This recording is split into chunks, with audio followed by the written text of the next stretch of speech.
It's time for the sauce. All right, Sauce Pot family, welcome back to another saucy episode of Sunday Sauce Pot right here on ItalianAmericanRadio.com, Facebook, YouTube, wherever you're tuning in from. Thanks a lot for tuning in.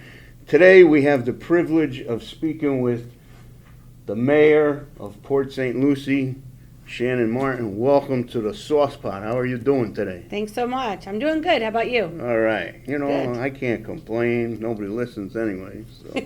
So, where are we right now? This is the podcast studio. Yes, this is our communications department studio where we have 2 podcasts a month. I do a podcast a month with the communications team to give information about the city and things that are going on, hot topics.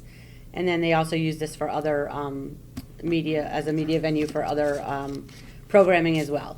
So how can people find out about the podcast? Where can they watch it? Like our viewers in Connecticut and New York, they want to know about Port St Lucie. I believe it's on YouTube under the City of PSL, and they can watch it. They can watch it there, for sure. All right. It is also put on Facebook sometimes on the city's Facebook page, so that's another opportunity to look for it. Awesome. It's so much has been going on here since I lived here. It's fascinating. People want to know about Port St. Lucie. So, I don't know, you're probably not familiar with the show, but one of the things that we talk about on this show is food. Mm-hmm. So, you got to give me an answer. You can't say, I don't know, this and that. Who's got the best pizza on the Treasure Coast? So my favorite is Massimo's Pizza. Massimo. Yes, and they're in the Darwin area off Port St. Lucie Boulevard. That's my go-to. It is closer to my home as well, but that is the best pizza that I've had here on the Treasure Coast. And what makes it the best for Shannon? I just love the crust. I love the sauce. It's not too sweet. I don't like a super sweet sauce. So, and it's good family-run business. So we just love eating that pizza. And do you? What's your favorite topping? If you tell me pineapple, I'm walking on it. No pineapple, not on right pizza. I'm pretty basic. I like sausage and pepperoni and onion. All right. Those are my faves. All right. So now, there's some legends about Port St. Lucie for the old timers that have been here. What can you tell us about the Devil Tree? So there's an old legend here in the city of Port St. Lucie. I learned of it when I first moved here about 19 years ago. There's a tree in Oak Hammock Park, and it's supposedly haunted. I've never personally experienced anything like that around the tree, but that's the myth and the legend that people speak about. And so that's pretty much what I know about it. So I bet you around Halloween time, a lot of people are going to the Devil's Tree. They could be. I've never gone there during that time, but it is possible. I'm sure. Would you ever go there? Yeah, that stuff doesn't bother me. So yeah, I would check it out. All right, so let's get into the sauce here. So there's a recent article from usnews.com that states Port St. Lucie is one of the fastest growing. It's the third on their website. Mm-hmm. So why? Why is Port St. Lucie growing so much? It's a great question. I get this a lot. Port St. Lucie has always been a growing community. Obviously, with COVID happening and everyone leaving some of the other states, we've become even more attractive to the outside world, meaning anyone outside of Florida. We are still very attractive, and we are still very affordable. We're the safest large city in the state of Florida, so that is a huge factor. And what is that based on? It's based on our crime stats from the Florida Division of Law Enforcement, or Department of Law Enforcement. All the police departments and sheriff's offices are required to submit all their crime data, and it's evaluated every year, and the cities are ranked according to that crime data. And we have been the safest city in the state of Florida for the last 13 years. And U.S. News and World Report has rated us the number 2 safest in the nation. Wow. So we pride ourselves here in Port St. Lucie in being safe, clean, and beautiful. That is our top priority, because without those things, you have chaos. And that's also an attractor of why people love living here in Port St. Lucie. And we have a lot of land. Still? We have a lot of land still. We have a lot of infill lots still. The developers were granted development rights 20 years ago. So we still have approximately 44,000 residential entitled units in the city. So we are going to continue to grow. It's been rapid, and we are doing the very best we can to manage it as best we can with all the resources that we have to balance it out for our residents. Beautiful city, beautiful growing city, and they're saying that it's supposed to grow to over 400,000, and then by 2060, they're predicting the Treasure Coast 960,000. I would say that's probably correct as more citizens continue to move to Florida. If you look at Florida's population, we're now over 23 million. And it's not just Port St Lucie. There are several cities around the state that are experiencing very, very high growth rates. Northport, Cape Coral, the Tampa Bay area. So as long as we continue to be an attractor, we're going to see a lot more residents moving here. So one of the things that I noticed since I've been back, now I've been back about 3 months, and Darwin, over by Darwin Boulevard, all Yes. that road construction, what is Port St. Lucie doing about the roads here? So believe it or not, Port St. Lucie Boulevard has been in the program for 14 years. And that program is a state program where we get funding for certain roads from the state because of the high cost of construction. The project is managed by DOT, or Florida Department of Transportation, for those that don't know what DOT is. And so that project has taken a lot longer than expected. It was supposed to be done in December of '23, but there's been some roadblocks with gas leaks and water main breaks. And so we're hoping it's done by the end of the year. Really? Yeah, we're hoping. I can't promise. Have only positive expectations. But we're hoping, that's right. But it's important for everyone to know that Port St. Lucie Boulevard South, all the way down to Becker Road, is going to be under construction probably for several years because it's broken up into segments. And once that section is done, then they're going to start on Alcantara to Parr, and then Parr to Becker Road. We have many road projects going on in the city as a result of our growth. Infrastructure is a top priority, and we're going to see many more in the future. We have a mobility plan that we've built in to address widening of roads, turn lanes, roundabouts, anything that we can do to make traffic move and flow better for our residents. And so like I said, we have a laundry list of road projects that have to get done. So that's one of the things that I didn't notice before when I used to live here. Whose brilliant idea was it to put in all these roundabouts? I get dizzy driving in the town now. So roundabouts keep people moving. They keep cars moving. Four-way stops aren't very effective. And if you look at some of our intersections, especially intersections that are high traffic volume because of a lot of residents who have moved in, there's a lot of stopping and starting, whereas roundabouts continue that flow of traffic. And so that's why we're putting in so many, because they serve a greater purpose and for a mobility factor than all those four-way intersections where you're having a lot of stopping and starting. So I believe I was at Tulip Yes. the other day, and I saw, I don't know if you've ever seen an 18-wheeler Yes. try to go around one of those roundabouts. That one's coming out. That is a very weird corner. And years ago, in order to keep traffic flowing, they tried to put it in there, but didn't work out so well. I didn't like it at the time. It didn't make sense from a realistic standpoint to me.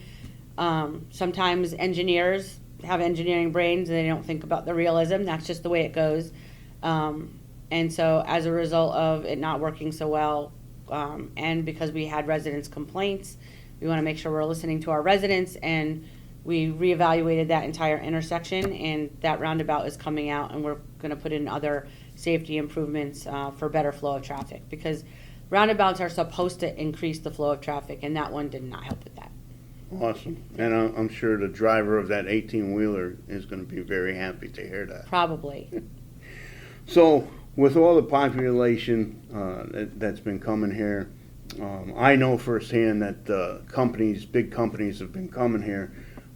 But you take a company, I don't want to throw any names out there, but there was a company that just came out here, and they're hiring at $15 an hour. your rent in Port St Lucie, your average rent is upwards of $1,800. Do you see any kind of problem here? Yeah, so let's talk about that. So I'm not sure which company that is. I don't know if that's a part-time job or a full-time job, but one of the things that we did here in Port St. Lucie years ago and built it into our strategic plan was to put in a jobs corridor along the southwest annexation area, the 4-mile stretch of road between Gatlin Boulevard and Becker Road along 95. And we did that because our residents said that they had to go outside of the county to work. And so we have attracted, what was a 20-year plan. In 6 years, we attracted Cheney Brothers. We have Amazon. We have FedEx now. We have Tamco, which is the third largest lighting manufacturer. We have Excel that's underway. We have Oculus Surgical. And that's all gone through our economic development process. And in order to get any type of tax abatement or incentives, because we want those employers here, they have to provide a certain number of jobs, and they also have to provide the jobs above the median county wage. Which is what? So it's around $26 an hour. So we've made sure that in them coming through the process, that they are employing people above the county wage. So that's why Excel is above $26 an hour, because it was a requirement by the city. Right. There's a requirement in place. They have to pay their employees above the county wage, and otherwise they don't get tax abatement. Otherwise, they lose that, and we want to make sure that we are increasing jobs here in Port St. Lucie, and that they're affordable, obviously, to live. So is there a website or something where people can find out about these jobs that are paying over $26 an hour? I'm not sure if it's on our city website. We do have information about our jobs corridor and the companies that are in that. There's actually a job fair.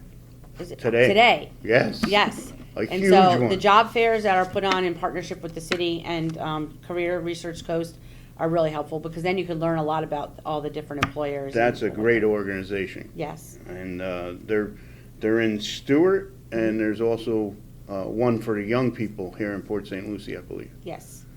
So, all right, so now a little bit of fun. If you go to Chicago, you'll see this big, huge bean. Mm-hmm. Well, if you come to Port St. Lucie, you can see a beautiful heart being sculpted by Jefre. Yes, Jefre, world-renowned artist and sculpturist. Yes. So you like the heart? Who doesn't love a little love? Okay, I'm really happy to hear that. So, but I know it's being built right now, but Yes. What's going to be around it? Okay, so yeah, let's talk about it. So, under our comprehensive plan here in the city of Port St. Lucie, developers who come in, they have to either pay into our public art fund, or they have to provide the art themselves. It is a requirement. And it also ties into our strategic plan, which one of our main goals is to have more culture, nature, and fun. And art is a way that, obviously, you know, that people are attracted to art, and it really helps the community build culture, and it also helps our local economy as well. And so Mattamy Homes decided to pay for the art themselves and build that sculpture, and they hired Jefre to create that sculpture. So right around it, the goal is to have it be an interactive art piece or sculpture. People will be able to go up and walk on the catwalk. It's going to be on a plaza, and right behind the plaza, as you can see the two buildings going up, it's going to be retail and restaurant space. So you'll be able to go and have some food at a restaurant, go do some shopping. You can walk around the heart and the plaza and enjoy that. You could take a ride on the Tim-mobile if you want to. The what? The Tim-mobile. Tim-mobile. Yeah, it's the autonomous vehicle that takes you around Tradition. Okay. And it's supposed to be a community gathering space. Another thing we've embarked on is high-performing public spaces, where we want the community to have places where they can come and gather together and build that community spirit. And so it is another way of doing exactly that and building unity in our community. So it's coming along. It's looking great. Not everyone loves it, but I think it's going to be wonderful for our city once it's done and complete. So it'll be like an entertainment district. Yeah, pretty much. You'll be able to go and shop, like I said, eat, hang out. So that brings up another section in Port St. Lucie called the Port District. Mm-hmm. And we got a couple minutes left here in our time together. So the Port District, Pioneer Park, absolutely love it. When you go there, you don't think Port St. Lucie. Mm-hmm. It's just so beautiful, and it's free. The kids could play, and the parents could sit and relax. But I see billboards all over there that entertainment's going to be coming there, restaurants. Yes. Is that... Yep, there's going to be a rooftop restaurant, a fresh seafood restaurant. They're going to have a food Nice. garden right behind it. There'll be a tiki bar right by the kayak launch on the river.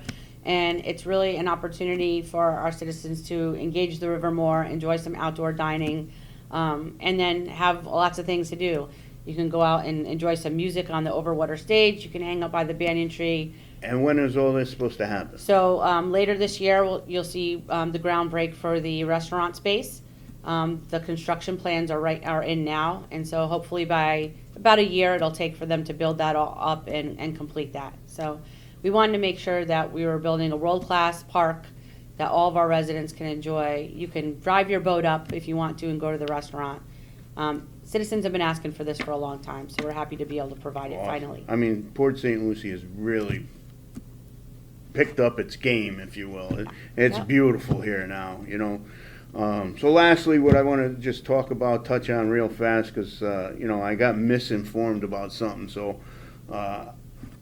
this new logo Yes. that was presented last year, I believe, somebody told me, and I was talking to Brandon, that this logo costed the city over $1 million. That's not true. Okay. I don't know who said that. The logo did not cost over $1 million. I was like, how could that even The actual possibly logo be? was designed in-house by our communications department here. We have amazing people that work with graphics and are great artists, and so the logo was done in-house. But we needed a brand here in Port St. Lucie. We've never had one before. If you look across a lot of cities across the nation, they all have a logo. They all have a brand, and we wanted to make sure everyone knew that we are the heart of the Treasure Coast. From a tourism standpoint, from an economic development standpoint, our population center is here, and so this is our sandhill crane, very strong family-oriented bird.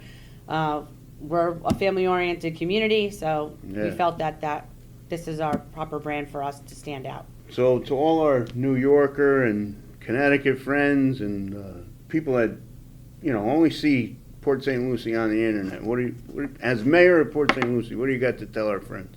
Everyone's welcome. I'm from Connecticut myself, originally. I was born in Florida, but I was raised in Connecticut and moved down. What town? Stamford, Connecticut. And how long you been here? Almost 19 years now. So who's your favorite pizza in Connecticut? Oh, Colony Pizza, Colony Grill. Yeah, that's a Thin, good thin, one. thin. But we have a wonderful community, safe community. Everyone is welcome here in Port St. Lucie. We're a true melting pot of people from all over, and it's just a great place to be. So anyone who's interested in being here, we welcome everyone. Thanks for your time today, Thank you. Mayor Martin. And as always, guys, who loves you, baby?